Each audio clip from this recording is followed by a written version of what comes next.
It's Thursday in Black.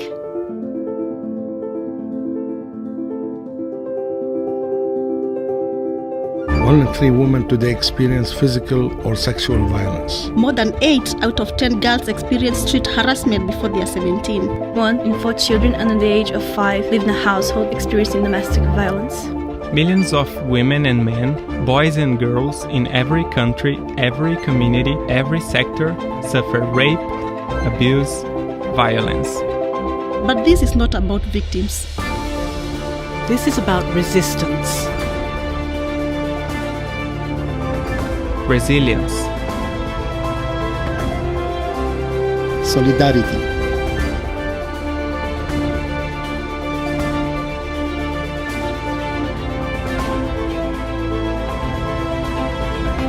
Thursdays in Black. Join the global movement for a world without rape and violence.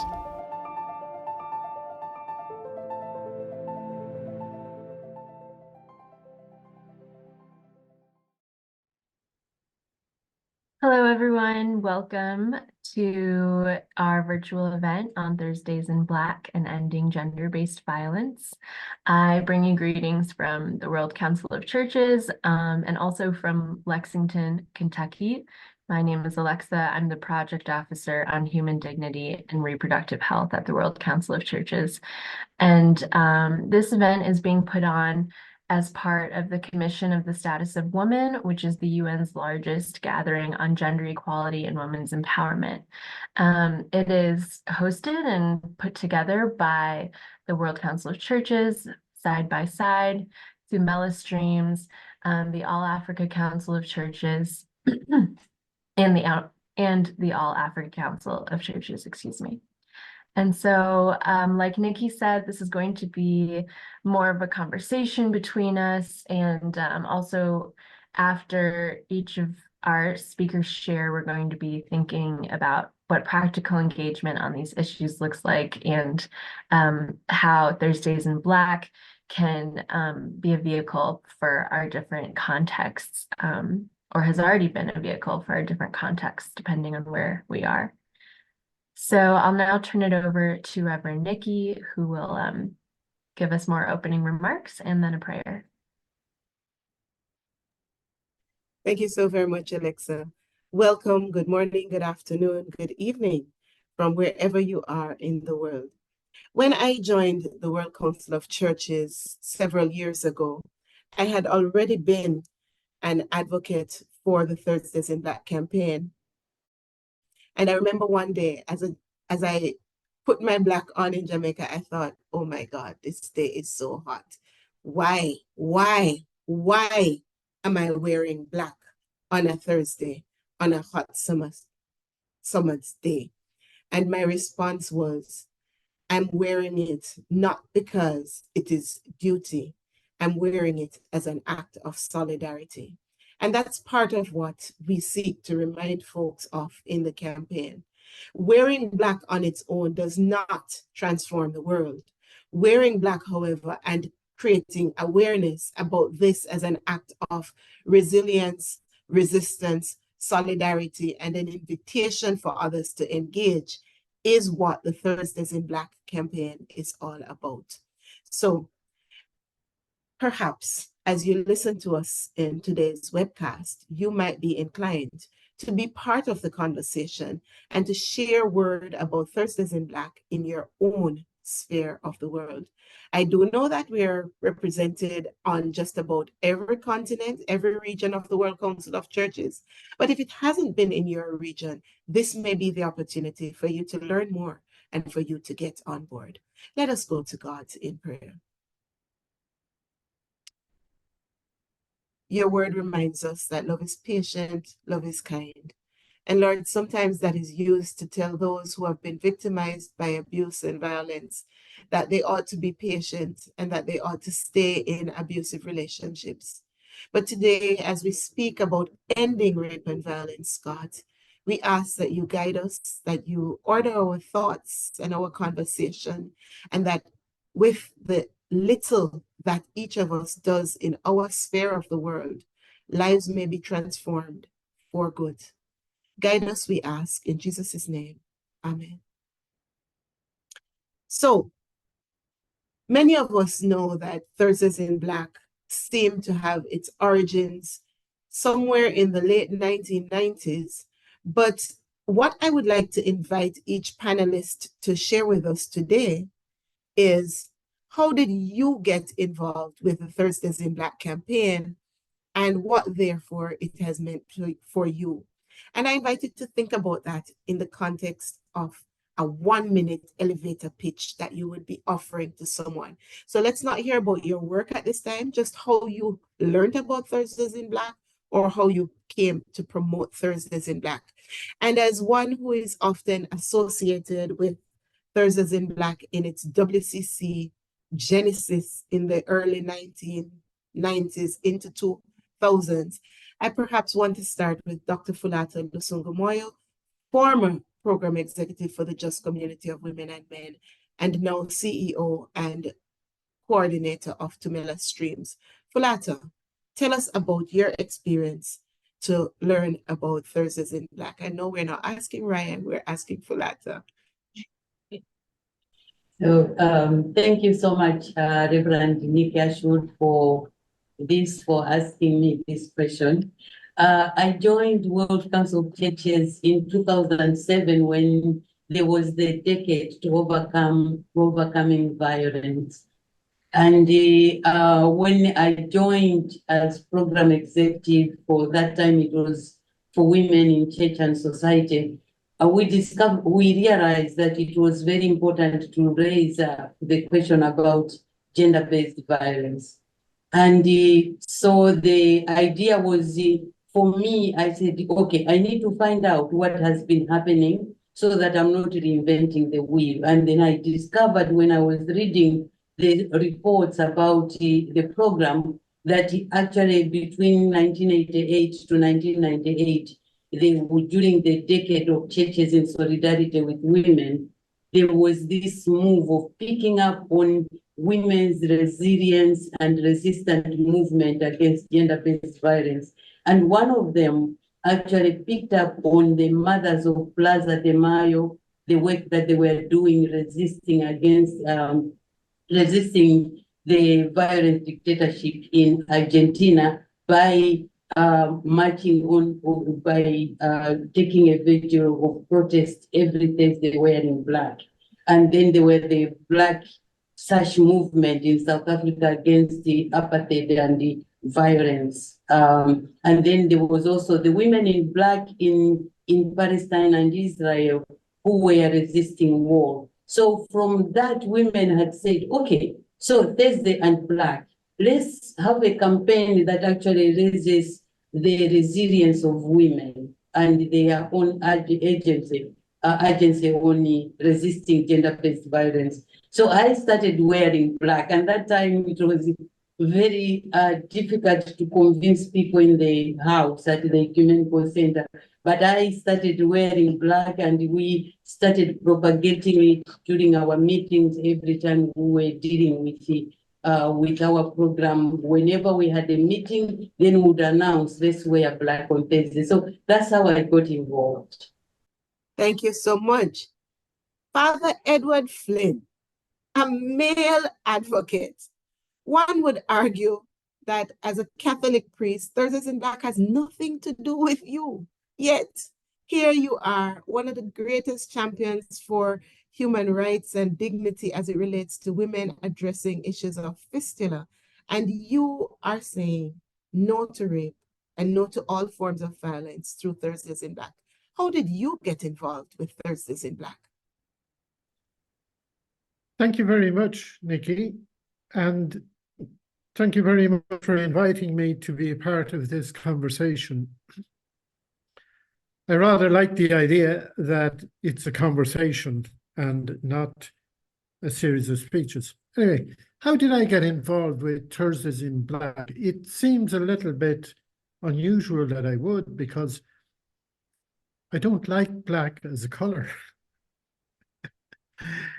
But it has happened a little organically. I was doing something else, and that was I was involved in a training for about women's rights, and that was about 3 years ago. And I think, Nikki, you were involved in that, and it was during that that somebody mentioned and spoke about it.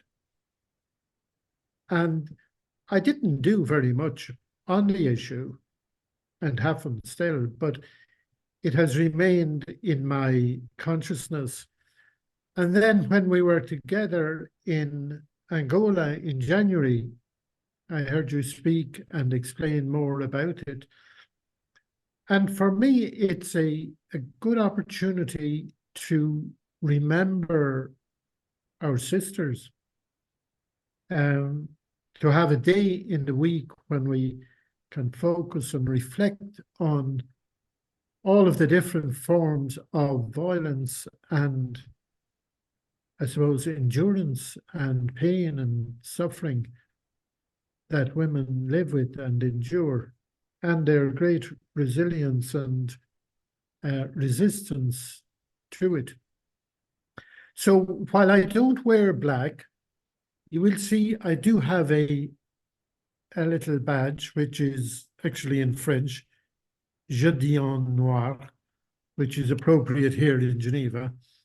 So my association with Thursdays in Black is out of solidarity with women and out of solidarity for the rights of women. Okay. Thank you so much, Father Edward. So Fulata tells us that the movement is global, and Father Edward speaks about hearing about it in a training on women's human rights. So I want to shift a little bit and bring Ryan, who is already featured at present, into the conversation, because Ryan, you work at the Ecumenical Office of the United Nations for the World Council of Churches and the ACT Alliance. And the main thrust of the work that you do is about human rights, not so much human dignity that Alexa mentioned before. And here you are, wearing black on a Thursday, short sleeves in the wind of winter, but wearing black on a Thursday. Tell us a little bit about your involvement with Thursdays in Black, not so much about the UN and Thursdays in Black as yet, but your involvement, especially as the chair of Ecumenical Women and Thursdays in Black. Thanks, Nikki. And it's my beginning with Thursdays in Black started with Fulata. And that's how long I have been with Ecumenical Women. And I've been with Ecumenical Women for about 15 years now. And it's one thing that Ecumenical Women as a coalition focuses on gender empowerment throughout the entire year, not just at CSW. But when we together as Ecumenical Women wear black in the UN spaces, especially as you gave the example, in the middle of summer in Jamaica, the middle of summer in New York City is also quite warm. But when we have solidarity together, it starts a conversation when we're in meetings on peace and security or on food justice or on climate or water, and people say to us, why are you wearing black today? It starts the conversation. And then it really gives us the opportunity to have Thursdays in Black as a transversal with all of the topics that the World Council of Churches advocates for here in New York and at the United Nations. So with our ecumenical partners, with our WCC church members, and with others in the New York community, wearing black together serves as an example to the UN community, the diplomats, and our fellow civil society, and really opens up conversations for us to start the conversation or continue the conversation on gender empowerment here in New York. Thank you, Ryan. So it's a conversation starter. Lani, you have been involved with both the World Council of Churches and United Nations civil society spaces for quite some time. And as long as I've known you, all of my 6 years at WCC, I cannot recall you not being involved in Thursdays in Black. You have been an ambassador of sorts for the Thursdays in Black before the Thursdays in Black ambassadors even began. How did you get involved in this campaign? Thank you, Nikki, and thank you because I think this is a very interesting conversation. For me, I would say it came from a personal thing. I was victim of gender violence in a church space, and by that time, many years ago, I thought I had two options, and one was to leave the church, or another one was to stay in and try to think about why this violence was happening. And after I came into Bosay Ecumenical Institute and came to know about Thursdays in Black, I just thought that this really resonated with the thoughts I had before. And that's why I became really active in joining the campaigns. I agree with Ryan. This is a very opening conversation with civil society actors. So I really like wearing the black shirt and the tote. So when we are in different events, and even while now in Sweden, when I am in the bus, people stare at me and they ask, it's very surprising for them how also we as churches and faith-based organizations are involved in these topics of gender justice with the civil resistance movement. So for me, it has been also a bridge. How do we talk about church?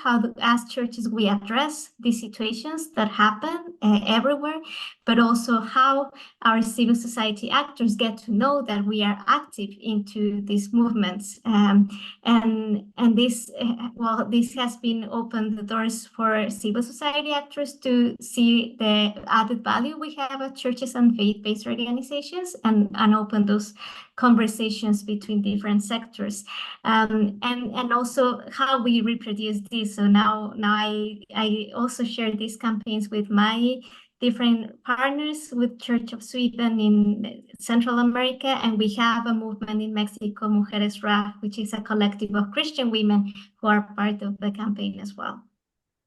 Thank you so much. So we hear a Latin America voice saying that there is the element of resilience. After being a victim, there is scope for survival. And part of the work of the survivor is to take this conversation to other spaces to say there is life after being victimized. We don't often associate ending sexual and gender-based violence with young men. And yet we have with us a very animated champion in the form of Brian Muyungo. Brian, even before you started at All Africa Conference of Churches, you were actively engaged, animating young people across the African continent to be involved, particularly East Africa, to be involved in the Thursdays in Black campaign. What was it that drew you to this campaign, and when did you discover this interest? Thank you, Reverend Nicole. I first get exposed to Thursdays in Black in 2012. I was a young man, just transiting into teenage years when the ecumenical HIV initiatives and advocacy comes to our local parish to organize a training on gender-based violence and HIV stigma. The first 3 days of the training made me realize that actually the greatest barrier to ending HIV is gender-based violence. And I kind of felt like if I want to end HIV and stigma and the consequences, then we have to end gender-based violence. But I didn't know how to. And throughout the 3 days, I was battling with, what can I do? What can I do about it? And then on the last day of the training, which was actually Thursday, we are introduced to Thursdays in Black by Reverend Pauline Wanjiru, who was the main facilitator of the session. So she introduces to us Thursdays in Black, and I get to understand that this is actually one of the ways through which we can end sexual and gender-based violence. And once we are able to end that, we are going to end HIV, which is and was my greatest enemy at that time, and even now. Yeah, so that's how I come in, and I felt like, yeah, at least I have something to begin with, putting on Black in a way. And when I did that, I realized that when you are in Black and you have the pin, people are interested, and therefore it helps to begin a conversation with them. They come and ask, and that helps you to answer their questions. but again, also take them further into other issues that you want to address with them as far as the connection between GBV and HIV is concerned. And that's how I'm gonna pause you on that, because we're gonna get into the deeper elements of how the conversation may be deepened, because there are those who argue that wearing black has nothing to do with changing the narrative.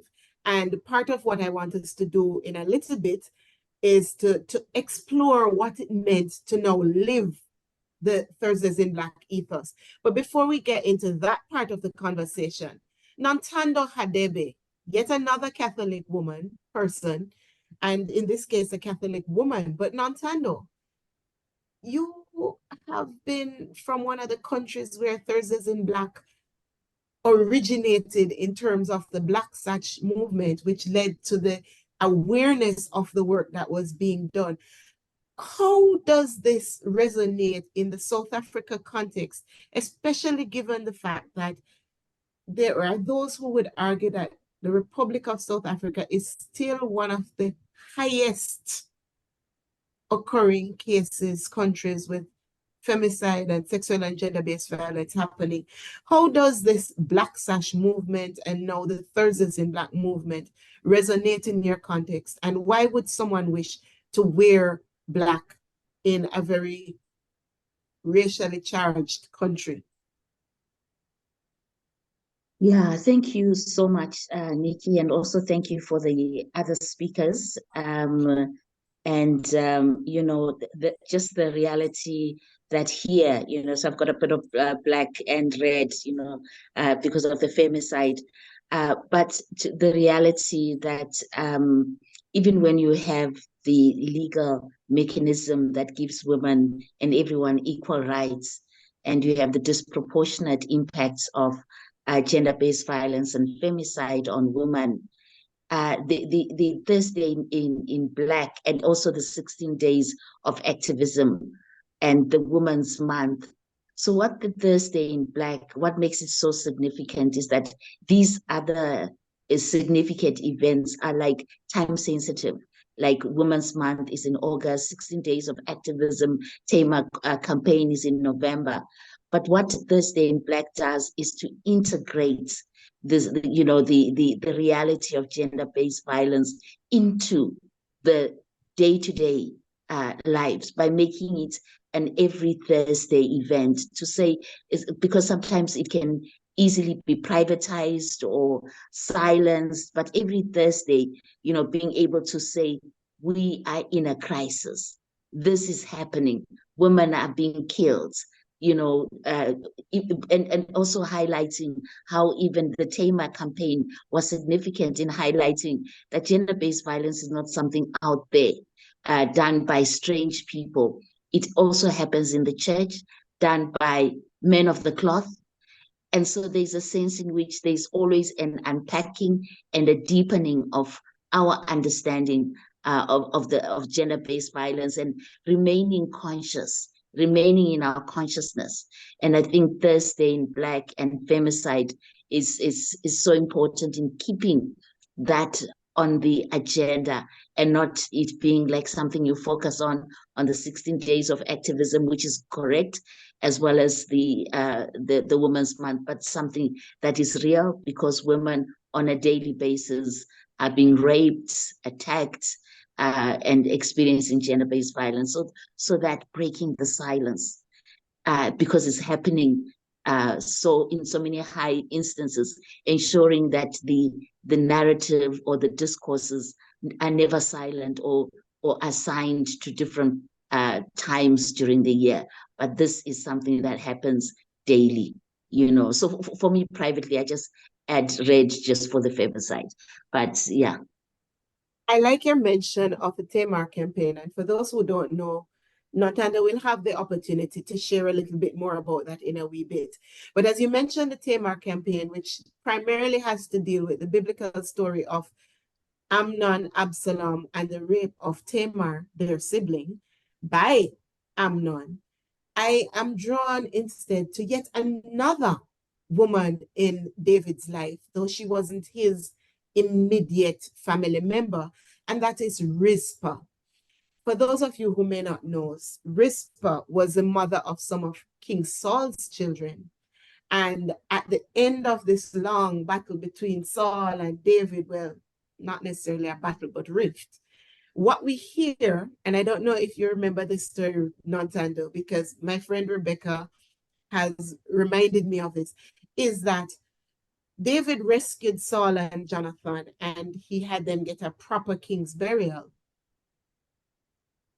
The other king's sons were left to rot.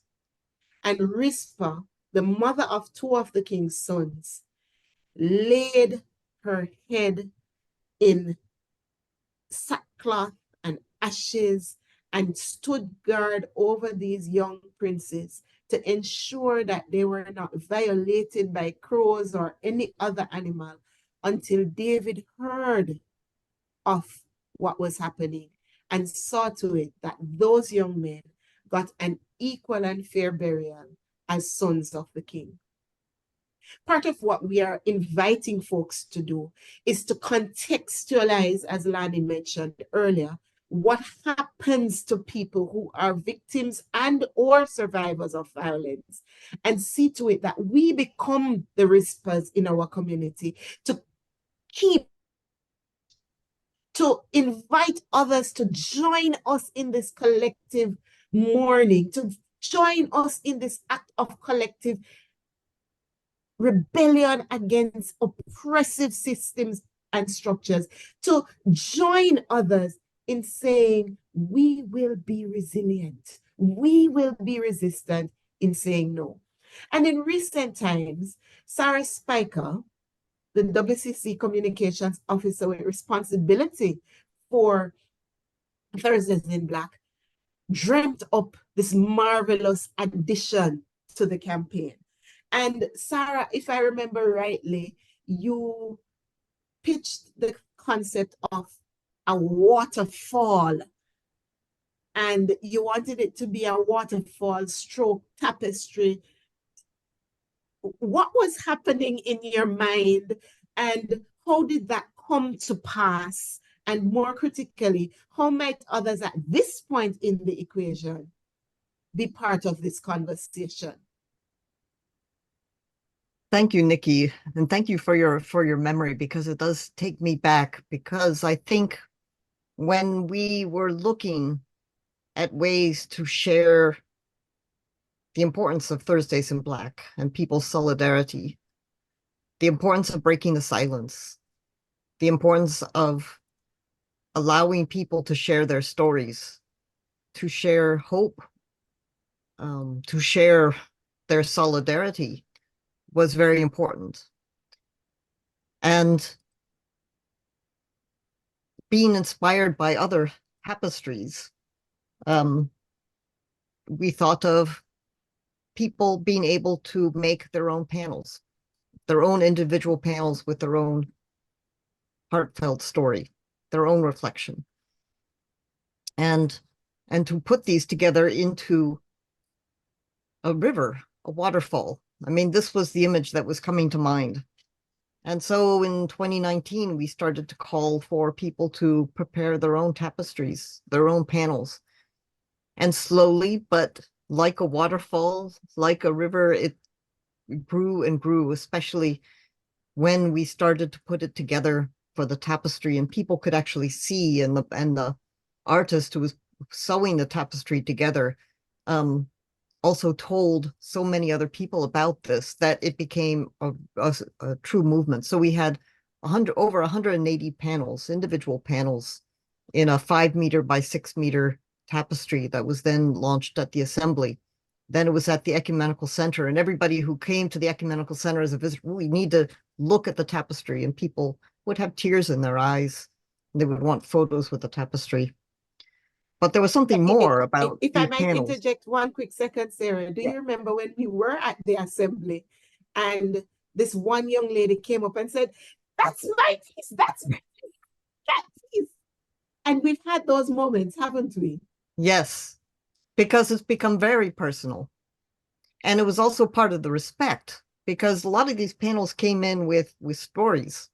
They wrote letters and they talked about their reflections, and we said, we have to do something. we have to show the respect for these creations, this artists. So this, this past year we wrote, a book. We put all these things together in a book with all the stories. And now we're hearing, people who have received the book. There have been groups who develop panels together.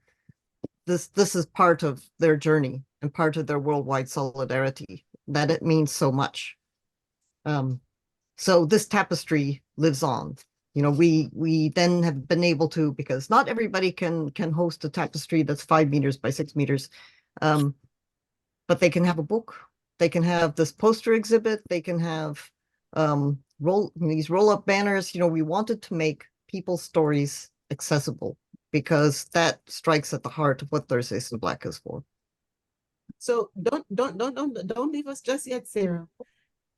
I am hearing this, and I have nothing to do with the World Council of Churches, but my brother Ryan, my sister Lani, my sister Fulata, my brother Edward, my sister Alexa, my brother Brian dragged me into this space and said, you got to watch this. And I'm now hearing about this waterfall, and our brother Marcelo, who probably also dragged some people in, have said, we see the link, we click on the link, and we're now getting excited. How do we become part of this movement? Is it too late to contribute to the waterfall? Is it too late? How do we get a copy of the book? Help us to figure this out from a communications perspective. Excellent.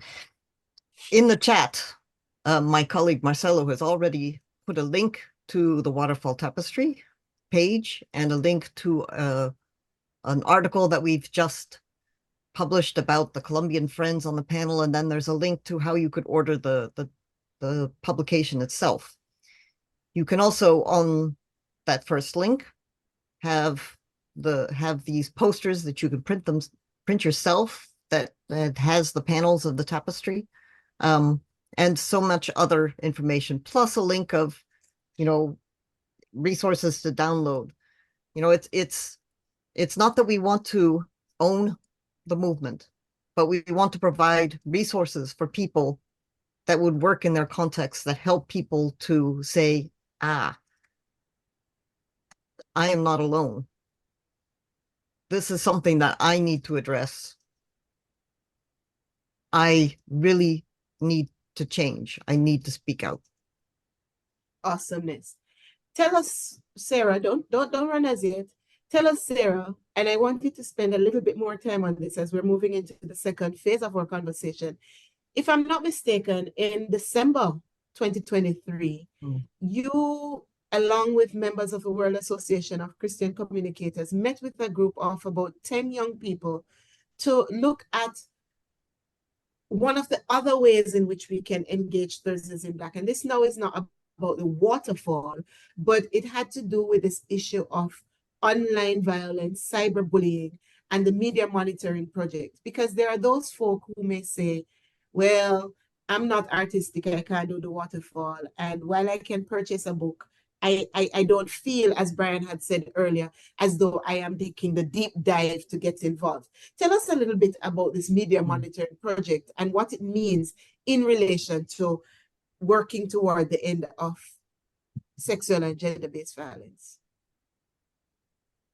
Thank you for bringing that up, Nikki, because my other hat is with the World Association for Christian Communication, and part of what they have done over 25 years is with a global media monitoring project that has been the world's largest research on women's representation in the news media. And from this research, we've also developed a method to look at social media. And this is where we think that, Thursdays in Black and violence against women, it's not just an offline reality, but more and more we see the violence and abuse happening online. And there are certain methods that, with artificial intelligence, they find keywords and they can make some assessments of what's happening. And social media platforms have these codes of conduct that you're supposed to follow. But actually, so much is out there That's not just abuse, but it's misogyny that bit by bit pulls women off of social media, particularly those who are politicians or celebrities or in the, activists in the public eye, journalists. So we developed a media monitoring method that is an in-person one. And it's fairly easy to learn, although I'm going to turn to Lani and Brian to say a little bit more, because they were in fact part of that December workshop and part So, of that. Marcella, can I ask you to bring Lani and Brian alongside Sarah? Sarah will continue, but we'll have that mini conversation with them three. And what it does is that you pull posts. There's a particular methodology, and you pull posts and you start to analyze how people are being talked about, how women are in particular are being talked about in the phrases, and then what does that mean for sexism and violence, and then talk about how that affects people's engagement. Yeah, so maybe I'd like to turn to Lani and Brian, and I know we're coming back, to our December workshop with an improved secondary training, because we've improved the methodology now. But how did that strike you when we were doing it in December? I'm going to Lani first. Yeah. Okay, so yeah, well, I think for me, it was the first thing I thought about was the intergenerational space we had, because we had you, Sarah, and Sarah Macchiara, and Reverend Nikki, and Silke. So for me, that was a space. The first thing I thought when we were together was, this is very intergenerational. So we can have a legacy between generational, what do we see among gender violence, but then also see that these all the different young people coming from a context really knowledgeable about their context, and how I thought that especially with the WAC training, we learn a lot about how this violence, we talk about the gender and sexual violence, is not only physical, but it can also come a lot, and nowadays, especially within online platforms. So being able to identify these kind of violences and looking among ourselves how to prevent this or how to denunciate. And I will stop there, because I think that, well, and then how to follow up, and I open our eyes a lot. How can we, from where we are or from our positionality, can do something to overcome this type of violence online? Yeah. Yes, thank you, Lani. For me, it was two things. One is how really the context of GBV is changing, and the fact that if we do not keep really following the change, then we end up missing in some way, especially addressing some things that are very critical. But if you do not give them that keen eye, you just take them for granted. There are so many ways through which most of the posts that we saw, people think they are just fun or comedy, but in actual sense, when we had time to analyze and critique, but examine, how people are responding and things like that, and try to reflect on the impact that they can have on the people who are being communicated about, then realize the damage that is taking place. And that inspired me here and us. Last year, we launched at the AACC, the Church's Campaign Against Sexual and Gender-Based Violence in Africa. And when we were contextualizing it before that training, we had not looked at this direction of online sexual gender-based violence. From that training coming back, I had to feel like, okay, now in this digital environment, how do we ensure that we do not ignore this very great challenge of tech-facilitated GBV? And we had to rethink a little bit on that campaign and how it is running. And just to say, on the International Women's Day, we had youth in 10 African countries running campaigns of commemorating that day in a way that ends GBV.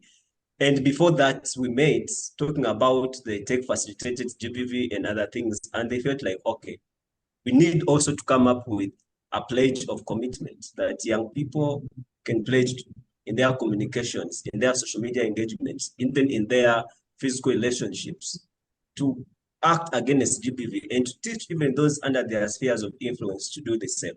So that's the kind of impact I can say, just kind of trying, that's the kind of impact that I can say I had from that training.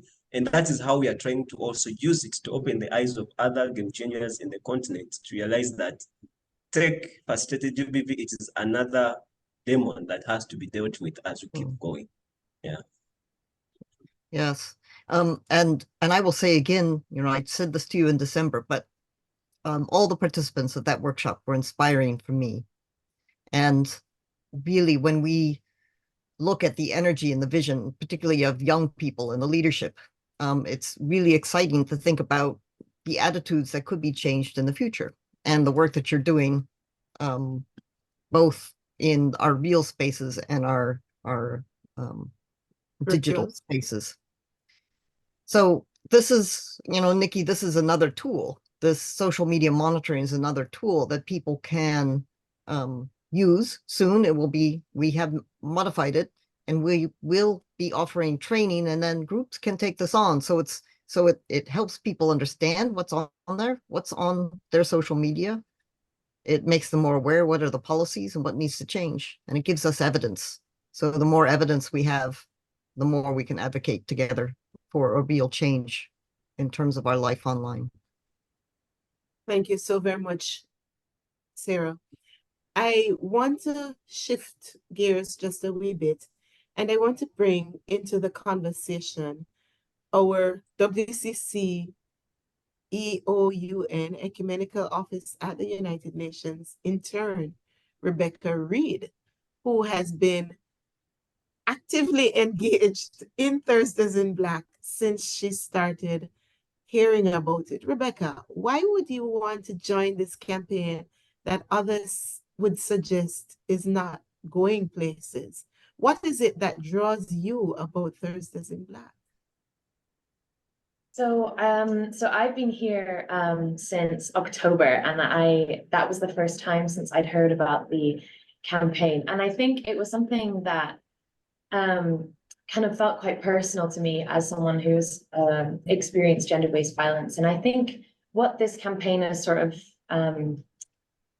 made me kind of think about is actually just how many women and girls across the world that have experienced gender-based violence and sexual violence. And I think it's something every Thursday I think about, right, I need to make sure I have my Black outfit. And, sometimes I'm like, oh, I haven't done the laundry. And it feels like, oh, I need to make sure I'm remembering to do it. But actually it always makes me sort of think about and sort of say a prayer and have some reflection every day as I think about the women across the world that are affected by this. And I think as it's been mentioned before, it's a great conversation starter. And especially when you're in a crowd, for example, this morning in our ecumenical women worship, there was a number of people who were wearing Black. And I think when people are all in one room, you can really see the number of people who are participating in the campaign. And it's really, it does really spark some thought when you see really how many people are involved, even in just a small community like those who are here in this building this morning. And so, yeah, I think as a woman, it's something that I'm aware about and really care about, and so feel that it's also, as a person who is in a position where I can influence things, being in this office, I think it's something that I feel that I would like to be part of. Thank you. Don't leave me as yet, Rebecca. I want to ask you, and probably also Lani, this question, because I didn't want to put either of you on the spot, but you have chosen to self-disclose that you're survivors. Would you say that the Thursdays in Black campaign allows you to feel that there is solidarity for survivors of sexual and gender-based violence? Either of you can start first. Okay, yeah, I'll go. Yeah, I think it's definitely moving to kind of see the number of people who take part. And obviously in this space right now, we're in CSW, and the conversation around gender-based violence is really heightened because of why we are gathered in this moment in time. But I think outside of the CSW space is when it feels really moving, when we bump into colleagues in the building who are participating in the campaign wearing Black. And even if we don't talk about it, it's very clear that people have made that choice to participate. And I think that feels particularly moving because we're in, I guess you could say, the mundane period outside of CSW where we're juggling everything else that is on our task list. And so, yeah, it's definitely moving to see the number of people who are participating outside of the CSW space, but also in the CSW space when there are thousands of women who are in New York. Thank you so much for that, Rebecca. Yes, Lani. Yes, Nick. For me, it's very moving because just wearing this color, it means we are driving a cause together. Like we are conscious about what we are doing by wearing this color. So it's looking at others. For example, here at the office in the Church of Sweden, many people are wearing Black on Thursdays, right? Because that's part of the movement we are creating here. And also in Central America, we try to raise this campaign. So by knowing that other person is also wearing this color, for me, it's like you are thinking when you are just getting this t-shirt or getting a dress that you are conscious about the existence of this problem, but also we are doing something and we're standing for a better world and we are standing against gender injustice. So it's something really touching, looking at other people doing the same, because that means that we can do this together. Thank you so very much, both of you. So we have heard the reflection of people who have been impacted by sexual and gender-based violence, who are saying that seeing folks wearing Black makes the difference. And this is a key piece for us to hear, because so often I hear people saying, well, wearing Black doesn't make a difference. There are people who are affected and it won't make any difference for them. How can we do this and expect that it's going to make a difference? And we just heard from two colleagues who are saying it does for me. I want to take us on a slightly different trajectory because I want to bring Father Edward back in the conversation. Earlier, Father Edward, you said that you were in Angola, and I spoke about Thursdays in Black in a conversation, well, in a few conversations, and it reactivated your passion to be part of this campaign. What were you doing in Angola, and how does driving or being part of the Thursdays in Black conversation and campaign impact the work that you're currently doing at the UN space in Geneva? Oh, and am I muted or on mute? Oh, yes. No, we're hearing you loud and clear. Yeah. What was I doing in Angola? I suppose, yes, that goes to the heart of the work that I do, which is on the prevention of obstetric fistula. And obstetric fistula is a particularly devastating condition for women and girls. It's a birth-related condition that in 90% of the cases, women or their children die, the baby dies, and the woman is not just left with the trauma of the loss of a newborn baby, very often the first baby, but also she's left with incontinence. And mostly it's women in remote rural areas, women who are, and girls, who are who have very little agency, very little power, who don't have access to healthcare, who are living in poverty and haven't had access to a lot of education.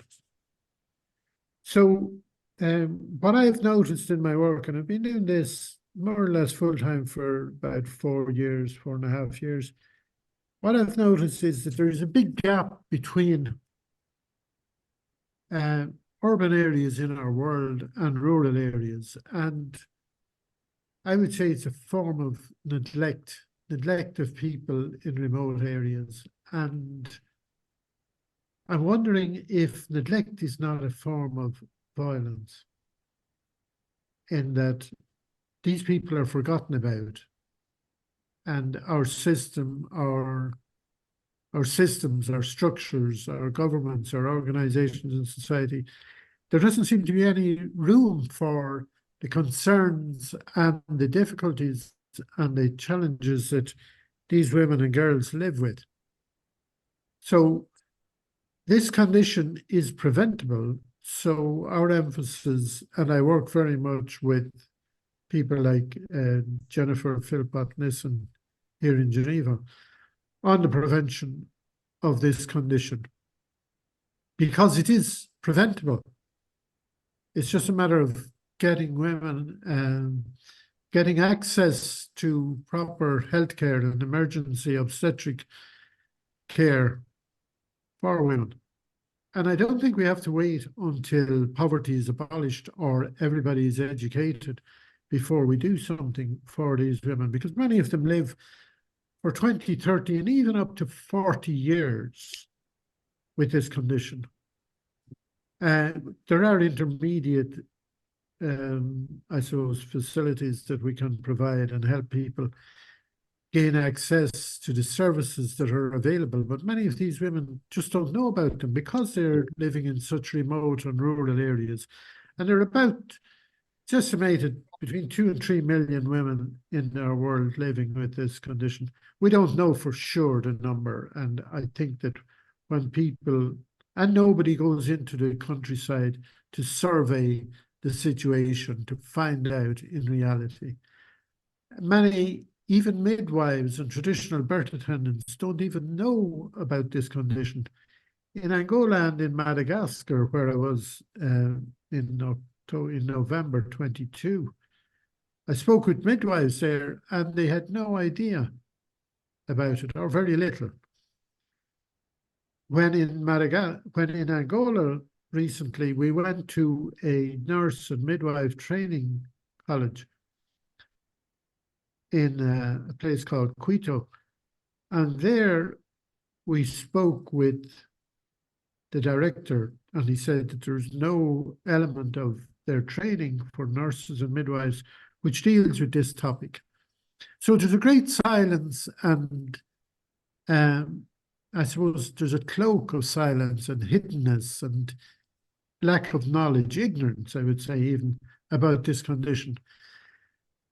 And yet people live with it and have to bear it because they're discriminated against, and they live with terrible stigma and in remote areas, and they're isolated. They can't participate in social events, in family events, in church. Very often they're abandoned and marginalized and put to one side, and they live in shacks close to their family homes or in the villages. It's very common in sub-Saharan Africa and in South Asia, and recently I've heard of it as being prevalent also in Arab regions and in Latin America. So it's a condition that women, carry in silence, and because of it, the condition, they are unable to come forward and advocate for themselves because it is such a challenging condition. I got you. And people often don't associate silencing in situations such as those with violence. We also don't often make the connection between a fistula which cannot be prevented by the woman herself with the responses of the public to fistula, to see that in shunning, etc., we actually are perpetrating violence. Because far often, as we learned in Angola, the whole response to a fistula is also an act of violence in some spaces, because we don't see that the absence of resources makes the difference. We're thankful, however, that in Angola, there is a very intentional effort to transform that narrative, and that there are spaces made ready for people to be supported and taken along the journey to wholeness and wellness in their own lives and communities. Nontando, your work is not only with Christians, although you are a Catholic woman. Tell me, how does Thursdays in Black connect with your work at Side by Side? What I was saying is just how I've just been immersed in the conversation so far, the issues of cyberbullying, the issues that are related to, women's stories and those that have survived, gender-based violence. This is such a rich conversation, and I just wanted to appreciate, I just wanted to appreciate the conversation so far. Unmute. Can yes. you hear me now? Don't touch the device now. Keep going. Yes.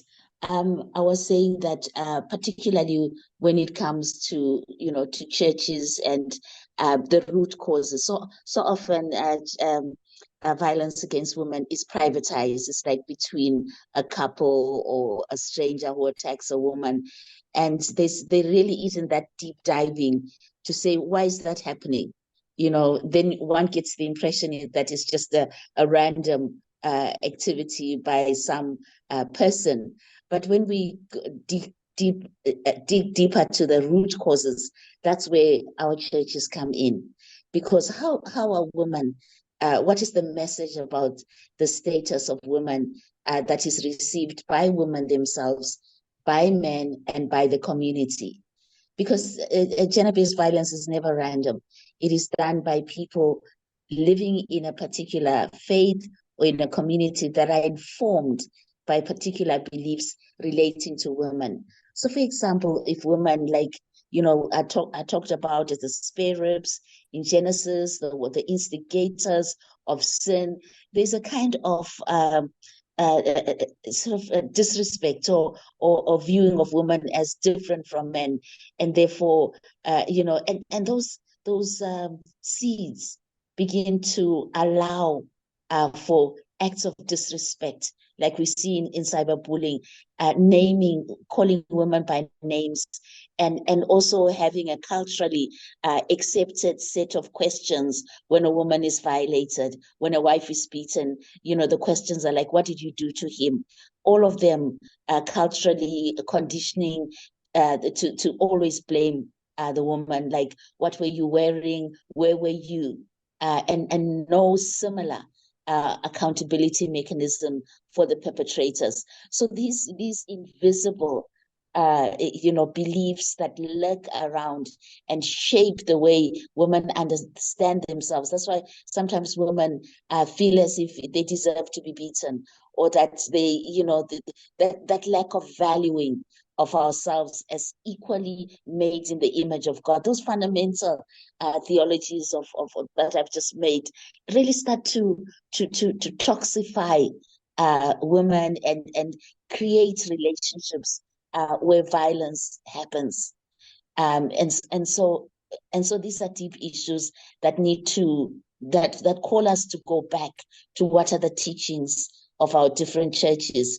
Even though the catechism says that, women and men are created in the image of God, but then when we come to leadership, the exclusion of women, and even when talking about reproductive issues, these are all done by men, and women are not part of that discussion. So we see this kind of ways of believing and doing things that are violence in themselves, and therefore create. I want to press you a wee bit, Nontando, to take us back to that conversation you mentioned, that conversation point you mentioned earlier regarding the Tamar campaign.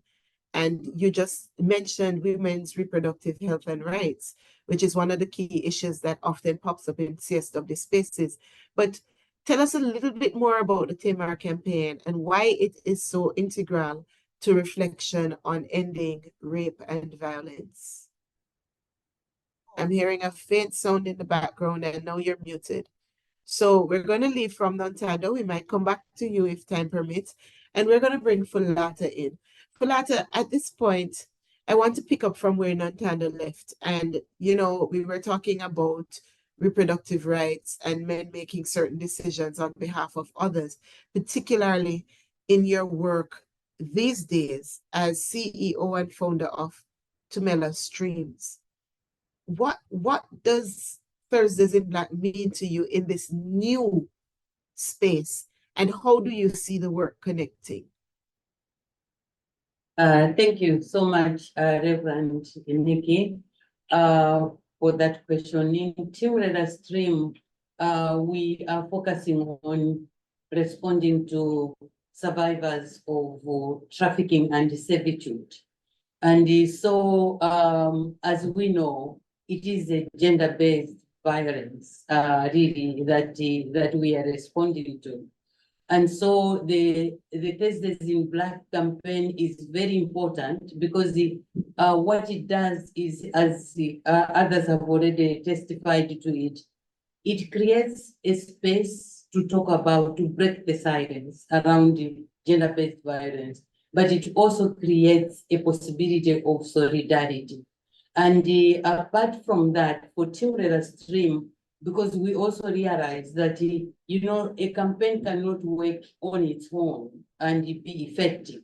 So we have work that we are doing to advocate for policy change in the context where we are working. So this campaign raises an important continuum of every week reminding the people and raising awareness and the expressions of solidarity, but it also helps as we are also advocating for policy change, but we are also using it as we are training people to have a mindset shift so that, you know, the whole idea of advocacy becomes a holistic package where there is mindset change.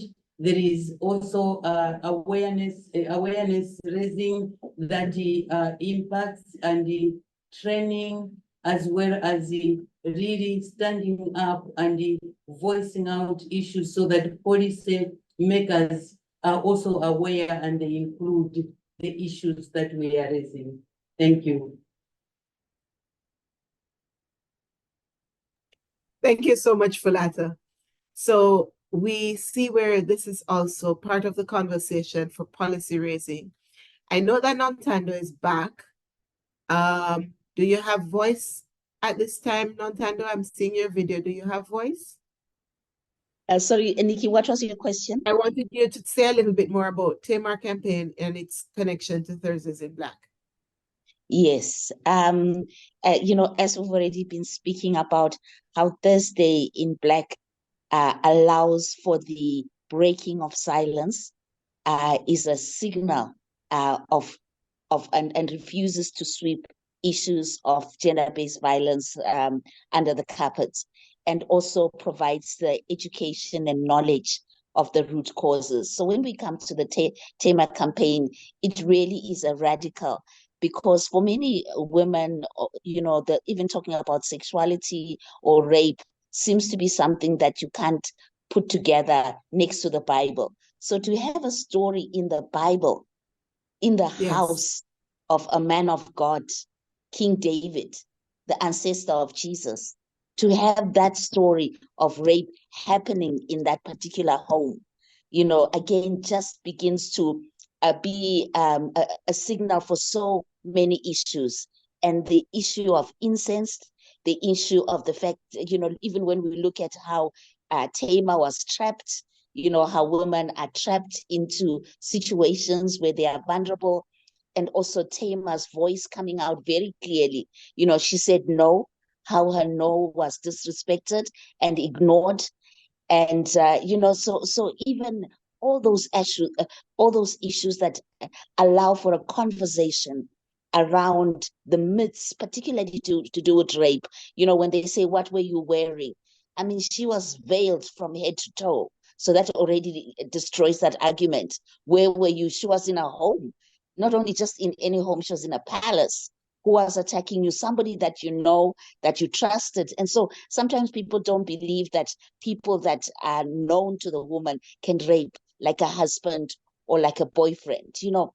So that story just unpacks so many aspects of I'm rape glad and you raised gender-based that. violence. I'm glad you raised that, Nontando, because you know we often hear people talking about being a voice for the voiceless. But I think what you just mentioned about Tamar speaking and saying no also invites us to realize that the so-called voiceless do have a voice. And for me, Tamar speaks twice.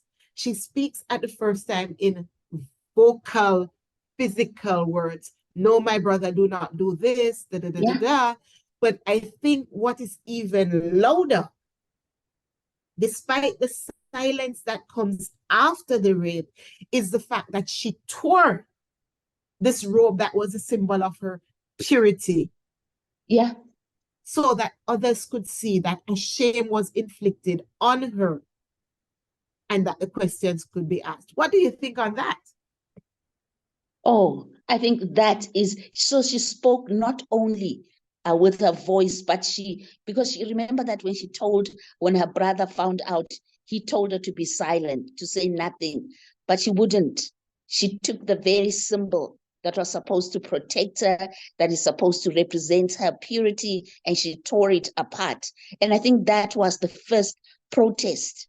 That was the first protest by a woman, that the agency that we see from teenage girls, so she really made a political as well as a social protest, about her experience, her vulnerability, and the fact that her voice, when she had spoken, was not respected.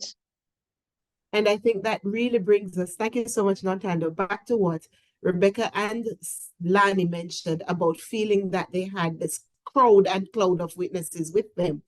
But more than that, it also brings me to, and I don't know if Lani and Brian remember, that video that was prepared by the 10 participants to say, we are saying no. How did you feel in preparing that video in less than a minute? And then I'm going to ask Marcelo to bring that video on for us to hear what our young people are saying to the world about ending rape and violence. And after that, we will invite those of you who wish to have a word or a question to join right in at that point. So Lani, Brian, in that order, how did it feel to be part of this Thursdays in Black Youth Edition launch and video? And what is your word to the world? We're not hearing you. There? Yes. Thank you. Yes, Veronica. Well, I think it's a very special moment. It was really powerful to come together, first in this place where we were learning and sharing all these issues of gender violence happening online and offline, but then brainstorming what we could do as a movement together. That was very powerful, and that also paves the way. I want to trace back, the WCC was a movement made from young people. There were young people who came together to do a different movement where churches could be seen as one. And I think that is the kind of power that brings this movement as well. Like young people who are very aware of their context, wanting to make a difference and paving the way for others to join the movement. They are creating the movement and telling you to come and join us. Yes, thanks, Lani. And for me, it was so inspiring and affirming to see that there are people from different parts of the continent with whom we share a common vision for a world without sexual and gender-based violence, and who are really committed and dedicated that they can do whatever they can within their means. They can offer whatever they have willingly to ensure that we can achieve this as fast as possible. And up to now, I reflect to that point and that experience with a lot of inspiration. Even when I feel like, oh, I should sleep longer, I'm like, because of Lani and because of, Ruth, I have to go the extra mile because we have to achieve this that we are all running to. Yeah. Racism, colonialism, and other structures of oppression amplify gender-based violence. Every 11 minutes, a woman or a girl is killed by her intimate partner or a family member. Intimate partner violence is a social disease. Over 55% of women in Asia have faced intimate partner violence at least once in their lives. Gender-based violence advocacy means standing in solidarity with men and women who are victims of gender-based violence and abuse. I pledge in making sure that young people are informed on the topic around gender-based violence. Stand with us in the Thursdays in Black initiative. Youth have a voice. You have the power to make a difference and to change the narratives of oppression that gender-based violence perpetuates. Join us as we work together to let justice roll down like waters.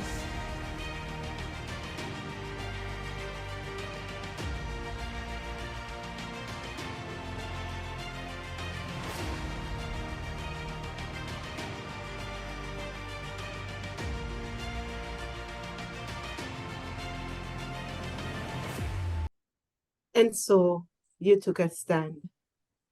I'm going to invite us now to hear from someone who has been listening to this conversation for a bit. And I invite Jacqueline to join us in the conversation. Jacqueline, over to you. Apologies, I forgot to unmute. I'm speaking to you from Ireland. I'm a member of the Church of Ireland, an Anglican church, and specifically I'm a member of Mothers Union, and I organise the response across Ireland to gender-based violence and domestic abuse. So each year we try to keep the campaign going. And in 2019, we took on the initiative of Thursdays in Black. I'm not quite sure how I heard of it. It may have been through Googling or something like that. And I thought it was such a very, very simple idea. And like Edward here, he said he didn't like the color black. Well, I never wore the color black either, but I do like it. I do like to wear it on Thursdays because it reminds me to keep going, that there are so many women and girls out there that need our solidarity and need us to stand up there for them. But I know a lot of women in our movement don't wish to wear black on Thursdays, but they do wear the badge.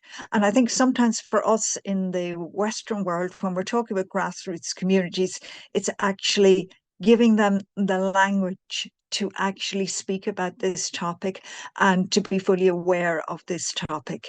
I don't know if you want me to say anything else about the work we do with the programs we've put together to we have put together a 5-part... About a minute, yes. Yeah, okay. We've put together a 5-part program called Equipping the Church to Take Action to End Domestic Abuse. And Thursdays in Black is one of the resources that we encourage people to engage with. And out of our work with that, we realised that there was a need for survivors network. So we have a wellbeing group going for survivors as well. And we are actively encouraging our church in Ireland on the ground to actually do something rather than sitting there and sometimes praying about it, but not talking about it, etc., etc. And in the 10 years that we've been doing that, it is now on the map in our church, whereas it was not spoken of in 2014. Okay. Thank you so very much, Jacqueline. And we have joining us Reverend Dion Boissier, one of the strongest advocates for Thursdays in Black from Ecumenical Women as the chaplain of the Church Center at United Nations. Reverend Dion, as you're hearing Jacqueline, as you've heard all the others in this conversation, I know that you sometimes have to use that whisper or that song, but what is your word to us or your question to us as we seek to amplify the Thursdays in Black program? Reverend Dion? Purpose, I want to thank you for setting a standard there at the WCC for us and to for all of you, making it accessible for us on the ground to be ambassadors. First, I want to say how interesting. If I could go back to the Tamar conversation, I would just love that, because I think we must have more dialogue about the difficult texts, as we have been taught by Phyllis Tribble, the texts of terror. So first, I would just say that don't be afraid to preach about those texts, and to engage, and young people ask, why are we not talking about the Levites, concubine? Why are we not talking about Jephthah's daughter? These stories, because again, these are biblical narratives, but these are the things we are seeing still happening today.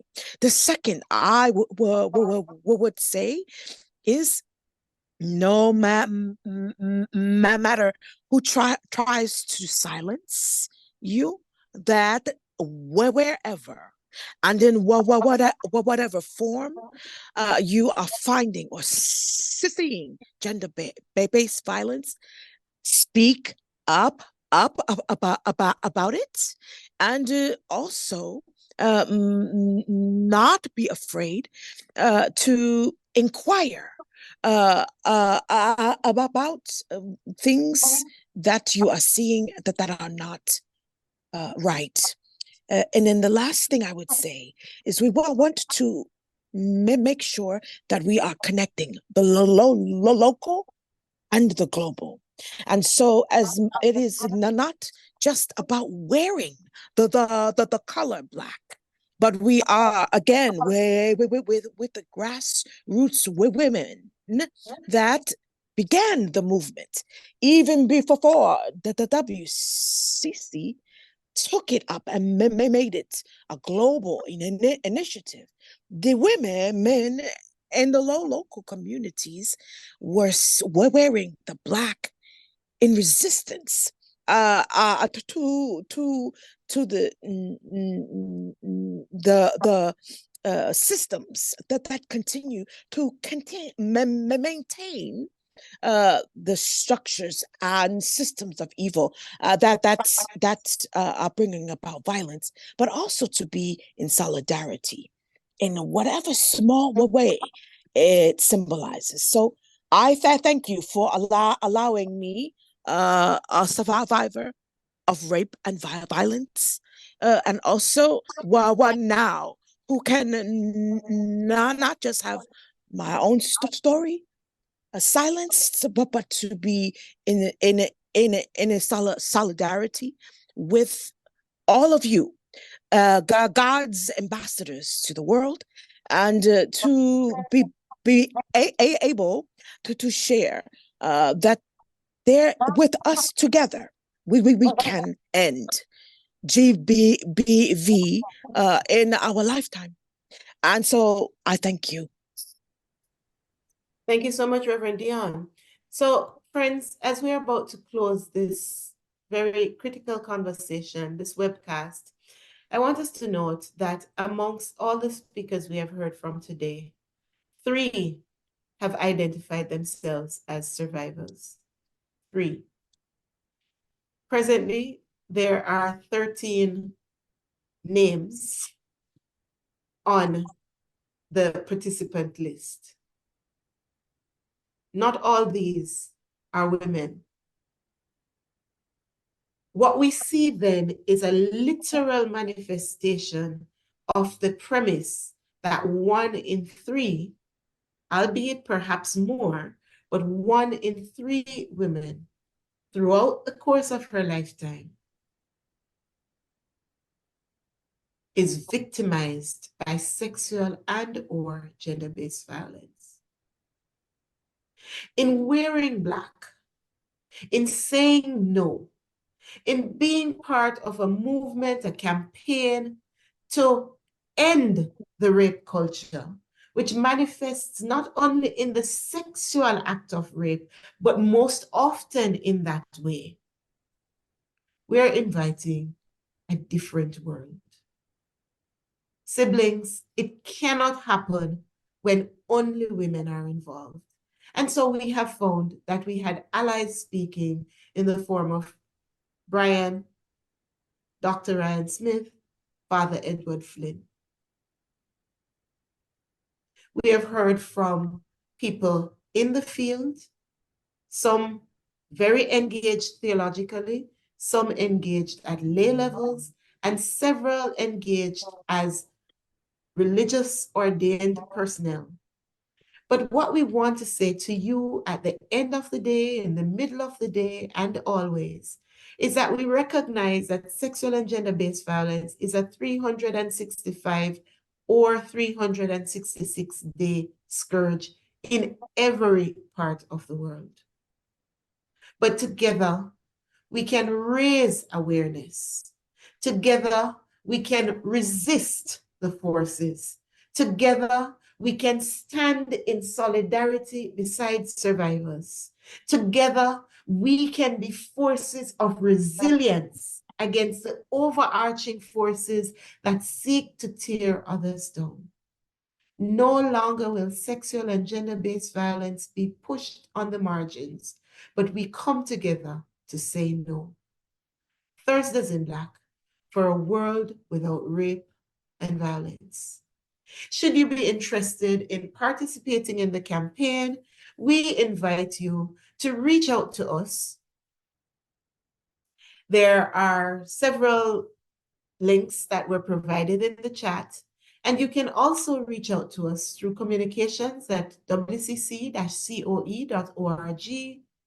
or you can go to our website, oikoumene.org. And thank you, Marcelo. He has placed the link to the website and the web page in particular.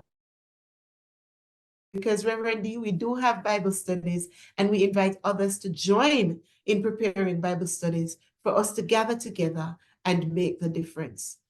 If you wish to join us by making financial contributions, when you go on the link, you will be able to find ways to contribute financially. If you need buttons and badges and pins, you may even choose to download the information on how to make your own. But whatever you do, we invite you. Wear Black on Thursdays. Share the information with someone. Pause to pray for survivors and victims and their families, because we know that the scourge of violence can be cyclical. And most of all, make that pledge that in as much as it is within our own sphere of power, of influence, of ability, we will not be privy to and partakers of acts of violence against others. Thank you very much. God bless you. Alexa?